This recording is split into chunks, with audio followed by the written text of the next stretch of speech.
Can you hear it? The whispers in the dark. It's a sound I've known my entire life. A constant, faint murmur just at the edge of hearing, like a secret the universe is trying to tell only me. For as long as I can remember, I've felt this presence, an awareness of something vast and ancient, watching from the spaces between seconds, from the deepest corners of the night. It's not just a feeling. It's a certainty. A cold, hard truth that settled in my bones before I even knew what truth was. They say your childhood shapes you. For me, it was a crucible of shadows. Ho, ho, ho! I remember hallways that stretched on forever, their ends dissolving into an impenetrable blackness. The floorboards would groan under my small feet, each sound a monster stirring in its sleep. Every coat hanging on a door was a hunched figure, every creak of the old house a footstep following me. Fear was my constant companion, a cold hand clasped in mine.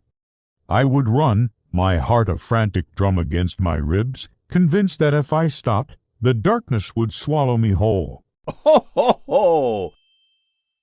The air itself felt thick, heavy with unspoken things. I learned to see in the dark, not with my eyes, but with my skin. The slightest drop in temperature, the faintest shift in the air, it all meant something was near. But even in that world of perpetual twilight, there was a difference. There was the normal dark, the kind that came when the sun went down, and then there was the other kind. An absolute void, a darkness that didn't just hide things, but erase them. It pulsed, it breathed. And from within it, eyes would open. Dozens of them. Ho, ho, ho! Hundreds, pinpricks of malevolent light, glowing with an intensity that burned. They weren't animal eyes. They were intelligent, ancient, and filled with a hunger that I could feel in the marrow of my bones. They watched me, tracked my every move, their collective gaze a physical weight pressing down on me. I didn't dare breathe. I didn't dare move. I would just stand there, a small, terrified child held captive by a legion of silent observers. I knew, even then, that I was not alone. I was being judged. I was being chosen. Ho, ho, ho! This feeling, this presence, it followed me from the shadows of my childhood home into the waking world. It was a constant hum beneath the noise of life, a persistent echo in quiet moments. It made me different. While other kids worried about scraped knees and homework, I was mapping the escape routes in my own house, learning the patterns of the things that moved in the night. The fear never really left. It just changed. It became a kind of awareness, a second sight. I could feel the thin spots in reality, the places where the veil between worlds was frayed. Ho, ho, ho! And I knew with a certainty that defied logic that one day I would have to face what was on the other side. The whispers grew louder, no longer just formless murmurs, but shaping themselves into a single, resonant name. A name I couldn't understand, but a name I knew was mine. Salam. Years passed. The child who feared the dark grew into a young man who sought it out. Not out of bravery, but out of a desperate need for answers. The whispers were no longer just whispers, they were a summons. A pull relentless and undeniable, drawing me towards an unseen destination. Ho, ho, ho! One night, the summons became a deafening roar in my mind, and the world around me dissolved. The familiar walls of my room melted away into an endless, starless void. I was floating in an abyss, surrounded by motes of glowing red dust, like embers from a dying fire. The air was cold still and filled with the sound that had haunted my entire life, the low steady beat of a colossal heart, and the chorus of 1,000 echoing whispers now clear and distinct, all speaking in a language older than time. And I was not alone. The eyes were there. Ho, ho, ho! Not just watching from the corners anymore, but all around me, suspended in the black, a constellation of burning curiosity and ancient power. From the heart of that darkness, something began to form. The shadows coalesced, twisting and rising, gathering substance from the void itself. It grew taller and taller, a pillar of absolute night, until it towered over me, a being of impossible scale. It had a form vaguely humanoid, but its features were a blur of shifting darkness, all except for one. A mouth, a wide, cavernous slash across its lower face, a gateway to nothingness. Ho, ho, ho! It wore a crown not of metal or jewels, but of solidified despair. This was him, the source of the whispers, the heart of the darkness, the Shadow King. When he spoke, reality itself seemed to fracture.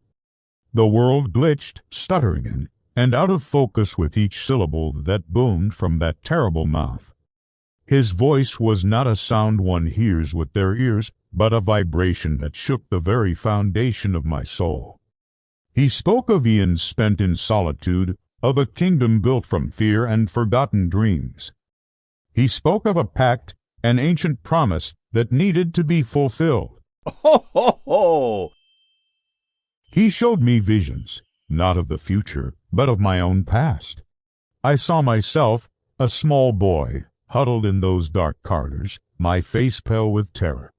I saw the monsters my imagination had conjured, but this time I saw the king's influence behind them, nurturing my fear, cultivating it like a rare and precious flower.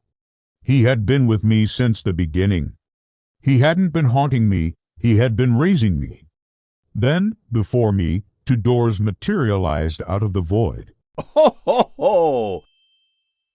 One was magnificent, crafted from pure, radiant gold, and from its seams poured a light so bright and warm it promised peace, release and end to all fear. It was everything I had ever craved. The other door was its opposite. Made of scorched black wood, it was bound in chains of shadow, and at its center, a complex seal burned with an angry, crimson light. It radiated a cold that was absolute, a presence of immense, terrifying power. It offered nothing but servitude and despair. The king's voice echoed the words cutting through the glitching reality. Ho, ho, ho! One leads to the light you've always sought. He boomed and escaped at an end. His formless head gestured to the dark door. The other leads to your purpose. My hand trembled as I reached out. Every instinct, every fiber of my being screamed at me to choose the light, to run towards that golden warmth and leave this nightmare behind. But the whispers that had been my only companions for so long, they urged me forward, towards the cold, towards the dark door. My fingers, slow and hesitant, brushed against the scorched wood. A choice. But was it ever really a choice? Ho, ho, ho! My entire life had been a path, laid brick by brick with fear and shadow, leading to this exact moment. I knew which door I had to open. I knew which path was truly mine. With a final, shuddering breath, I pushed the black door open. The moment my hand touched the burning seal, it flared with impossible heat. A ritual began. The king extended a hand made of pure shadow, his long, sharp fingers plunging into my chest. But there was no pain. Instead, I felt a strange sense of release, as if a pressure I had carried my whole life was finally being let go. Ho, ho, ho! He drew from me a light, not a warm, golden light, but a soft, ethereal, silver glow. My soul light, my essence.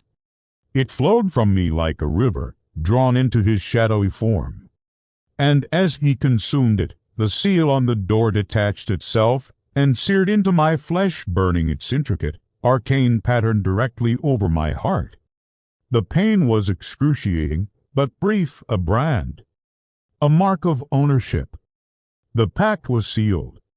When I opened my eyes again, the void was gone.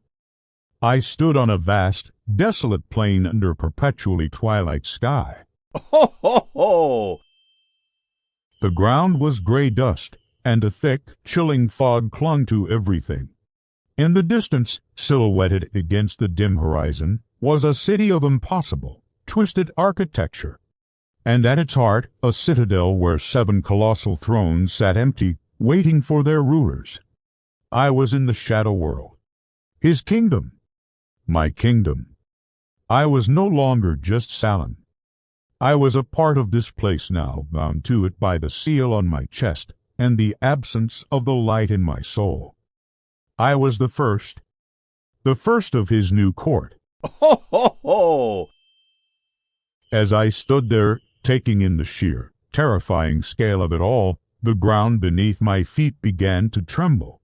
Not a gentle quake, but a violent, rhythmic shudder.